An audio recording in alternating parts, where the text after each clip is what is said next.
Were you going to do an introduction? Well, I'm just going to talk about how awesome you are. Oh, yeah. Okay, that sounds good to me.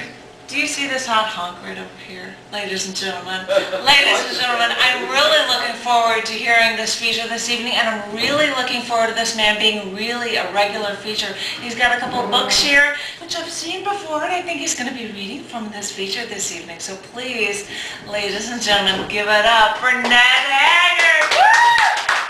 Thank you, Janet. Thank you for referring to me as a hunk.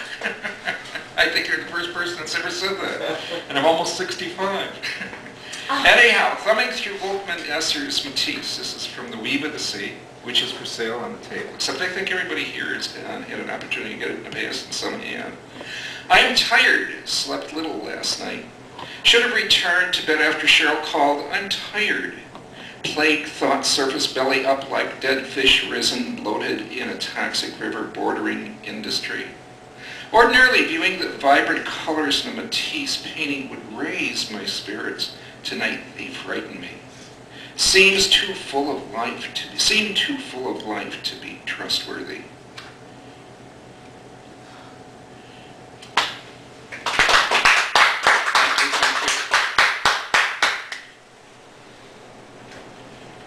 I misplaced, or hopefully misplaced, and didn't completely lose the book that I had everything marked out, and so I apologize for thumbing through here.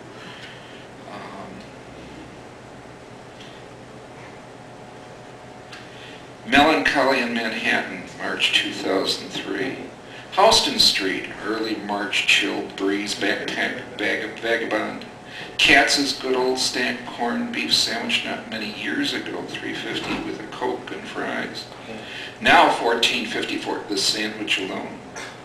Legacy of When Harry Met Sally, tourist popularity, or simply New York cutting matters closer to the inflationary bone. The unself-conscious clutter of toilet bowls, bathtubs upright against a chain fence, bocce. Whatever happened to bocce, everything feels foreign and oddly familiar. 5 years since I last lived here, 5 years since I last crossed this broad street, saw these sights, felt the sober face of the dull wintertime streets of Manhattan. Last year, the World Trade Center was two hideous buildings planted awkwardly on the tip of this bought with beads island, the infamous Big Apple, ground zero now. An excavation site surrounded by scarred and black netting draped buildings, a packed dirt cemetery lot. Truly, those buildings, big buildings, completely draped with nets. I crossed McDougal Street, crossed 6th Avenue, walked past a little theater, one of hundreds tucked in amid the streets of this megalopolis where I once saw Slam Nation. My heart is melancholy with the tipping scale of years, the backpack weighs. I stop amazed at my weariness, amazed at the narrowing pyramid of memories, but then I'm not dead yet. My Uncle Ed once said those very words and was a memory within a week. Time flies, they say. It gallops, I say. When I was 20, I didn't notice the Big Apple's ashen-faced cold.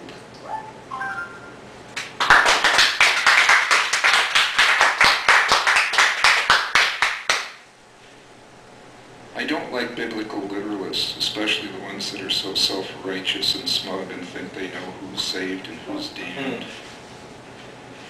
Doing the literalist Christian rag. Oh, yeah. Well, I'm an American, been since we lost the Great Civil War. I carry Old Glory in one hand and the good news in the other. I believe in freedom as long as you believe just like me. I'm right, you see, in more ways than one. Preparing the way for the Savior to come. I'm doing the literalist Christian rag. I get out the verse, I get out the vote, send my money to CBN. We gotta keep Israel safe so Jesus can come. Oh, don't get me wrong, the Jews will be damned. But Jesus is my Savior and I'm on his A-team. I know evolution's a joke, Satan's handiwork. Genesis says 7 and it reads clear as day. While the trials are mounting, just read the book of Revelation. Thank God for GW, we're cutting Satan off in Babylon. Islam is evil, of that there's no doubt. If you ain't riding with Jesus, you're one of the damned. Now biblical scholars, they ain't worth a prayer. They debate the obvious like women's rights and fags. Some think Satan's science fits in with Jesus' word. Didn't they ever listen to Pat Robertson in the 700 Club? Well, I'm sweating the election, subverting the political process. When you're working for Jesus, the goal justifies the means. Well, I'm an American, Ben, since we lost the Great Civil War. I carry old glory in one hand and the good news in the other. I believe in freedom as long as you bleed, just like me. I'm right, you see, in more ways than one, preparing the way for the Savior to come. I'm doing the literalist Christian rag. Thanks.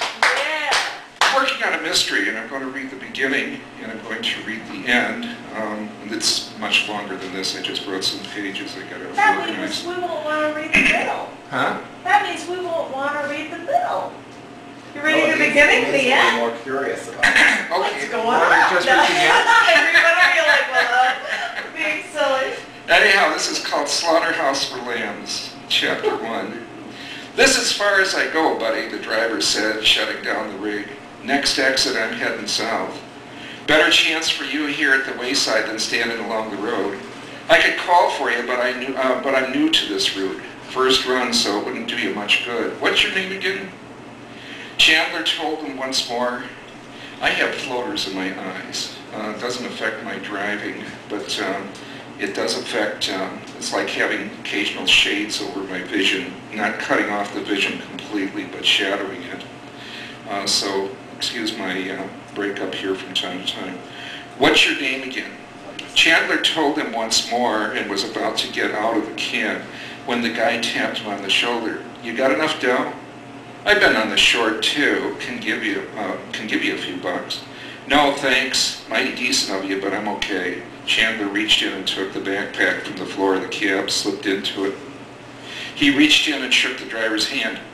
I'll put you over my 20 and let the other drivers pulling in here know you're an upright guy. Maybe that'll help. Give them your name. Maybe that's not such a good idea, using my name, Chandler said. Just let them know a guy needing a ride is here. What's your name? The driver told him. I'll tell them I'll know your name. Chandler was about to close the door when the driver leaned closer toward the open door. You ain't on the lam or nothing, are you? What makes you think that? Chandler grinned. He winked and closed the door. The driver jumped down from his cab and ran up to Chandler. You are on the run, ain't you? Hell, man, what is it? Ex pushing you for a more alimony or overdue on child support? I mean, I spent a year in this band and you ain't no con. Maybe they just caught me yet. Maybe they just ain't caught me yet, Chandler smiled. Man, quit putting me on. Just curious, dispatcher's office gossip over coffee. No, I'm not on the run. Just saving my pennies, thumbing, Chandler said. Shoot, no stories in that, the driver said, spitting tobacco. Sorry, Chandler said. Well, good luck. Hope my call helps, the driver said. He hitched up his jeans and wandered toward the vending machine building with the lanky gait. Chandler headed toward the visitor's center.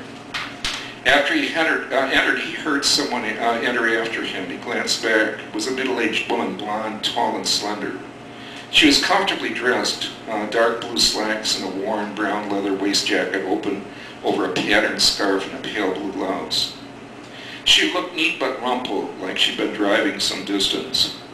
He heard her one foot clap loudly, repeatedly against the tiled floor of the largely empty traveler's center, which consisted of a series of maps and brochures on wall brackets and freestanding shelves.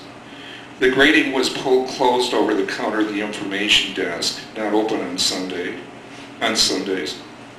The woman's heel clamped the floor, reminding Chandler of Captain Ahab pacing the deck of the whaler in Moby Dick with his peg leg. She had an ankle cast on the one leg, but was able to wear low heels on both feet.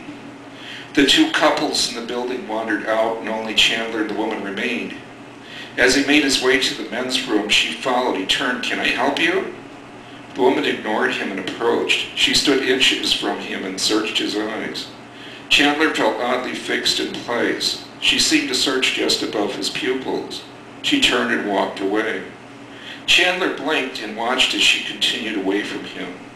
He watched as she walked clop, clop, clop, clop toward the exit.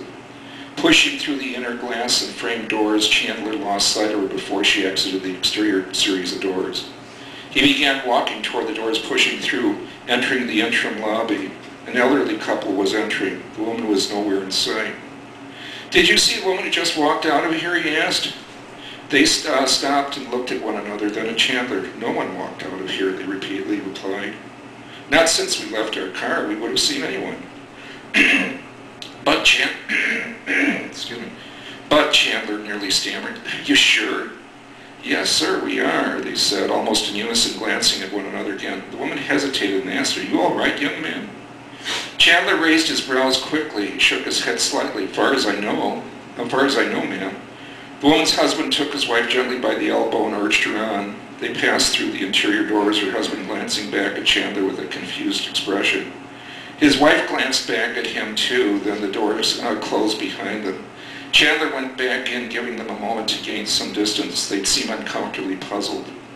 Once they were distracted looking at the large illuminated framed wall map of the state, he continued to the washroom. Okay, now I'll run for you with the... Now we go ahead. Chandler reached the end of the warehouse. He heard churning waters, the rhythmic sound of a marine diesel.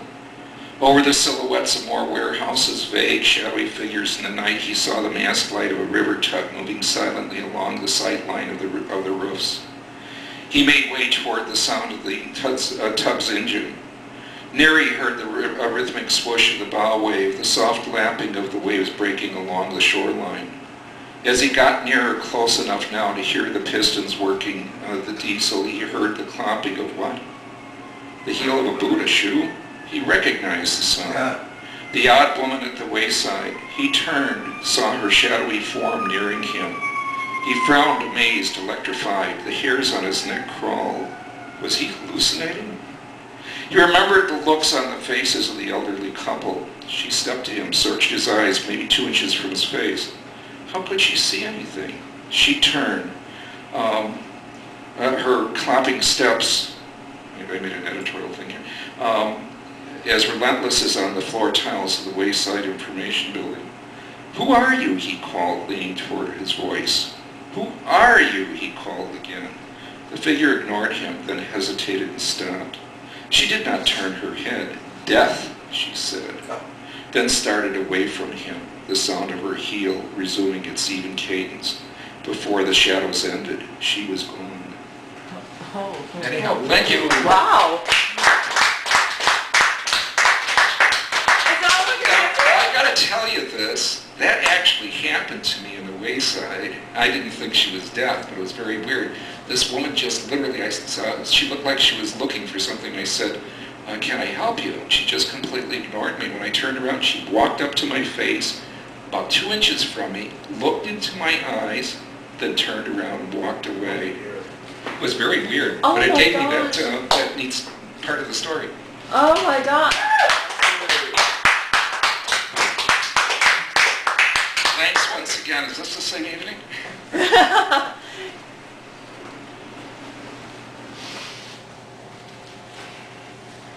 I have this year, the dates aren't set yet, I have a novel, not this one. I have a novel coming out and a second book of poems and a chapbook. Probably in the fall.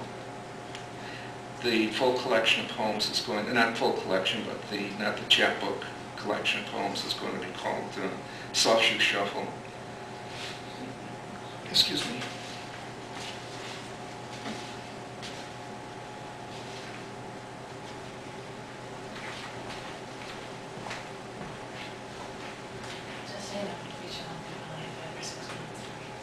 Huh? We just seen over feature length in 5 or 6 minutes. So 5 or 6 minutes more? minutes are for reading. Okay. This is called Elevating the Momentum. I'm also, I don't know when this is going to happen, but for some couple years now I've been putting poems to some photographs of a photographer here in the Chicago area. Undulating Momentum, and that'll be a book eventually. Undulating momentum, unconscious and varied moves, a river of pedestrian life atop concrete modern attire. Open-collared summer shirts and loose-fitting clothes. Doesn't that sound wonderful? A young life securely in daddy's arms observes, making unconscious notes for his progress across his forming era, preparing his direction. Well, reading Jane Kenyon. I'm reading Jane Kenyon, the wonderfully light images stacked so tenderly, matter-of-factly, progressing to the delicately tied ribbon of poems poignant end. I have backslid, smoking again, hoping on that moment when the absurdity of the flagrant abuse catches hold and I snuff the last cigarette to extinction. I turn the page resentful of my defiance as I put flame to paper-wrapped tobacco and read some more. Last night I was fully aware of the transience of light, its temporariness totally tangible and omnipresent, fully alive in the ambience of hung photographs and framed mementos, the gallery of my life, and felt remarkably sad such a tender voice lives on in the bound pages of her poems, but her breath no more.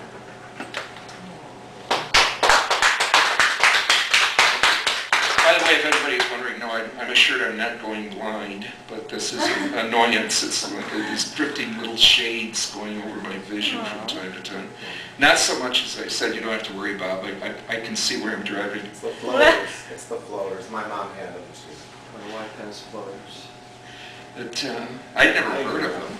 I didn't have them. No, I saw a lot of people mention them, but I never knew that happened. Oh, I like this one. Sorry. Pink tennis shoes and Dad. Her heels braced high against the front legs of the chair in pink ankle-height tennis shoes, with feet arched at the angle of spiked heel pumps, belies her balance and transition.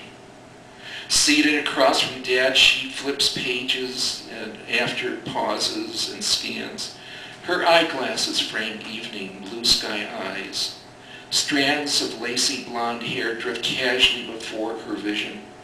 Her father sits seemingly less settled, his focus intent but distracted. They do not talk. Hopper-esque strangers sharing a common space.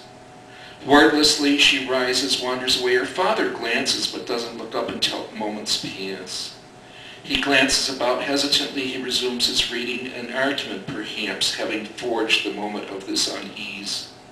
Does her beauty make him uneasy, keep him awake at night, wanting to protect, wanting to guide without knowing how, not knowing how to lead a young woman around teenage shoals and indiscreet treachery?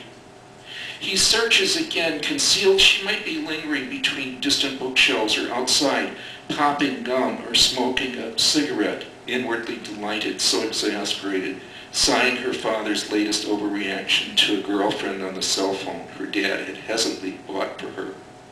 Stretching a leg from her, turning the toes of a pink tennis shoe, imagining the pink pumps she bought with Mom the day before, and wondering what color to paint her toenails.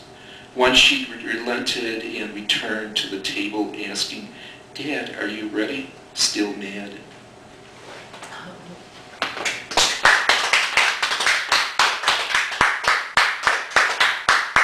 Thanks. I met an interesting, really neat doctor recently, and this poem is dedicated to her. Dedicated to Mary Fugit, MD. A physician, you say, and a mom. Private practice drove you crazy with the staggering weight of topsy-turvy demands. Now part-time with clear, discerning vision. A light more than a sparkle, bright delight shows. The steady, comfortable gaze of emotional security awareness, alive to nuance and the salt of salty life. Alive to the demands of intermediate care, physician intervention. Feet propped up on the swivel base of a stray chair behind the nurse's station, catching a nap during a lull, can give way in a moment to an emergency walk-in, not knowing perhaps his sudden queasiness was an ingestion of might as well be poison, sitting long outdated on a shelf in a dark corner of a spice cabinet. And the physician comes alive, fully alert, the attendant nurse's aid and watch, a double check on the steadiness of a physician's weary hands, the sweat on a brow, the focus of sight aided by light, first waved across vision, checking dilation, then checking the swell of a tongue, the fleshy tissue in the mouth, the membranes of the nose. Professional eyes share awareness, quiet gratitude. It's nothing life-threatening. A blood tox report just to be more than certain. The physician's life in another to boot, and a mother to boot. Life sweeps on, the proverbially relentless second hand. A profession of value, a profession of meaning, a profession of worth, a profession that honors in its service to life. And a mother to boot, dropping off a daughter, noticing a sudden backward glance, toss of freshly brushed morning hair, and a tad more sway than typifies as the physician mom's sight travels from her daughter's motion to a tall, slender boy in the corner by the bicycle rack. "Morning, Rachel. Wait up. I'll walk to homeroom with you." The physician mom's head drops to her chest. She raises her head, chuckles between delight and despair. Oh God, the teenage years. Then glancing down, she pauses and sighs. When did that happen? Her assuredness renews. She puts the compact SUV in gear and drives quietly away. Glancing briefly back, she'll be okay. She too wants to be an MD, head on her shoulders, unlike so many kids. Assured that gentleness matters. That's it. Thank you. Man, it's a phenomenal book there. Which I think I may have seen before. So, ladies and gentlemen, please give it up one more